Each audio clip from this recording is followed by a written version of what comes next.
संजना रावत। बड़ी खबर आपको बताते चले, यूपी की राजनीतिक गलियारों में बदलाव की चर्चा तेज। यूपी के कुछ सांसद बनाए जा सकते हैं केंद्र में मंत्री। तो ये बड़ी खबर, बड़ी जानकारी आपको दे रहे हैं। यूपी की राजनीतिक गलियारों में बदलाव की चर्चा तेज और यूपी के कुछ सांसद बनाए जा सकते हैं केंद्र में मंत्री। कुछ नाम जिसे लेकर चर्चाएं हो रही है। कुछ मौजूदा मंत्रियों को किया जा सकता है बाहर और बेहतर परफॉर्मेंस न करने वाले हो सकते हैं बाहर। मोदी मंत्रिमंडल में शामिल हो सकते हैं उत्तर प्रदेश के कई सांसद।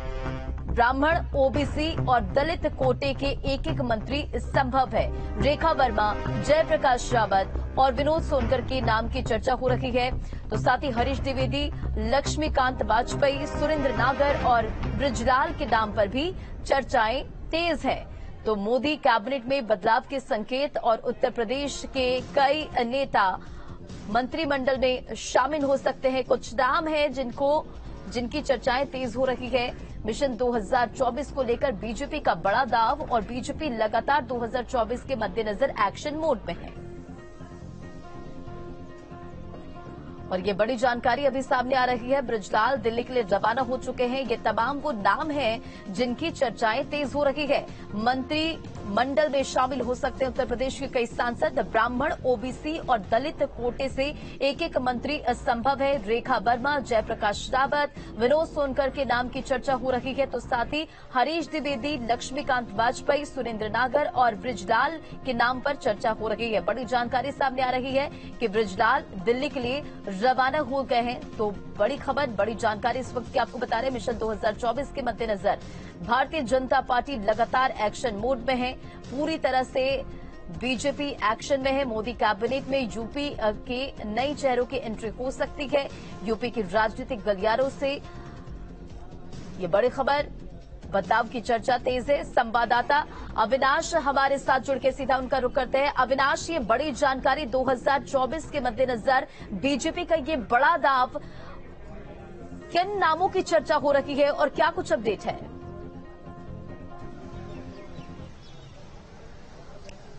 बिल्कुल रंजना, देखिए सूत्र बता रहे हैं कि जल्द ही केंद्रीय कैबिनेट का विस्तार हो सकता है। और अगर उत्तर प्रदेश से शामिल होने वाले संभावित नामों की बात करें तो देखिए जो फॉर्मूला है उस फॉर्मूले के तहत एक ओबीसी, एक दलित और एक ब्राह्मण चेहरे को उत्तर प्रदेश से केंद्रीय कैबिनेट में भेजा जा सकता है। जिसमें अगर प्रमुख रूप से बात करें तो अगर हम ब्राह्मण चेहरे की बात करें तो लक्ष्मीकांत वाजपेयी, जो कि राज्यसभा सांसद हैं और पहले उत्तर प्रदेश बीजेपी के अध्यक्ष रह चुके हैं, उनके नाम की चर्चा है। इसके अलावा हरीश द्विवेदी, जो कि दूसरी बार सांसद बने थे 2019 में, बस्ती से वो सांसद हैं, उनके नाम की भी चर्चा हो रही है।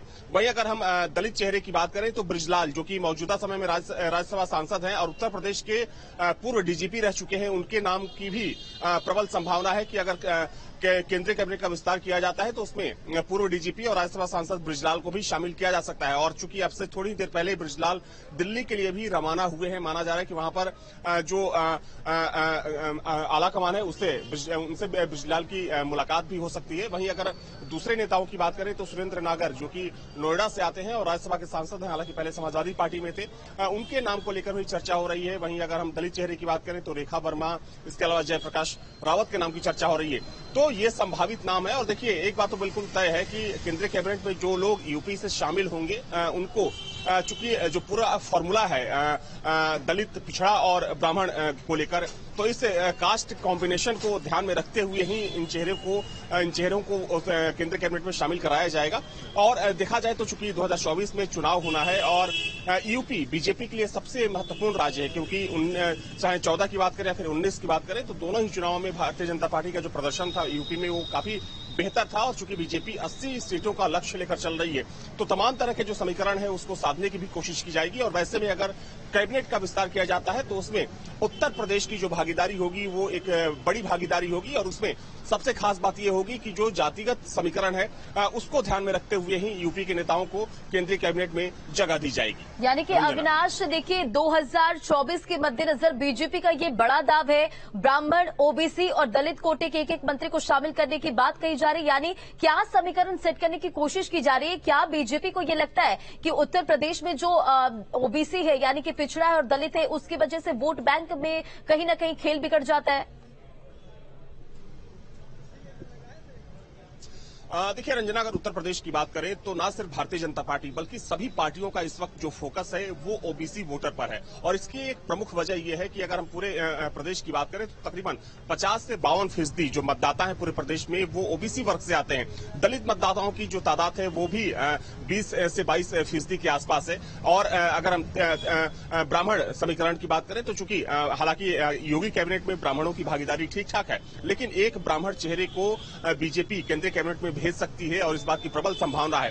तो ये कास्ट फैक्टर है, कास्ट कॉम्बिनेशन है। और लेकिन उसमें सबसे ज्यादा जो बीजेपी फोकस कर रही है, चूंकि ओबीसी वोटर्स को लेकर तमाम तरह के प्रयास न सिर्फ भारतीय जनता पार्टी बल्कि समाजवादी पार्टी की तरफ से भी किया जा रहा है, बहुजन समाज पार्टी की तरफ से भी किया जा रहा है। तो ओबीसी एक बड़ा फैक्टर है और जाहिर सी बात है कि इस फैक्टर को देखते हुए बीजेपी कम से कम एक ओबीसी चेहरे को केंद्रीय कैबिनेट में जगह देगी अगर कैबिनेट का विस्तार किया जाता है। और दलित वोटों को भी साधने की पुरजोर कोशिश की जा रही है। हालांकि देखिए, अगर 14 से लेकर अब तक की बात करें तो चाहे ओबीसी हो या फिर एक दलित समुदाय का एक जो बड़ा धड़ा है लोकसभा चुनाव में बीजेपी के साथ जुड़ता दिखा है। और जो ट्रेंड चलता आ रहा है 14 से लेकर 14, 19 और 22 के 17 और 22 के चुनाव में, तो उसमें कहीं ना कहीं ओबीसी की और कहीं ना कहीं इसी मद्देनजर ये बड़ा फेरबदल हो सकता है और कहीं ना कहीं बीजेपी का ये बड़ा